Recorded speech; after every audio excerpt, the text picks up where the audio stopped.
ধন, সম্পদ, ঐশ্বর্য। মানুষ হয় নিজের সৌভাগ্যের দ্বারা এগুলো লাভ করে থাকেন বা কর্মের দ্বারা।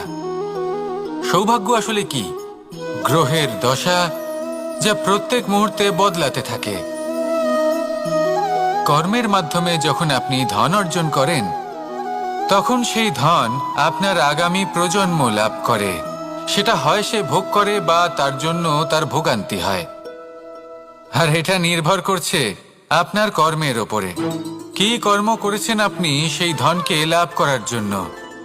যদি আপনি সৎ পথে চলেন, নিষ্ঠা ভরে আপনি কর্ম করে থাকেন এবং তার ফলে আপনি ধন অর্জন করে থাকেন, তাহলে আপনার আগামী প্রজন্ম সেটা ভোগ করবে, সেটা প্রয়োগ করবে নিজের বিকাশের জন্য।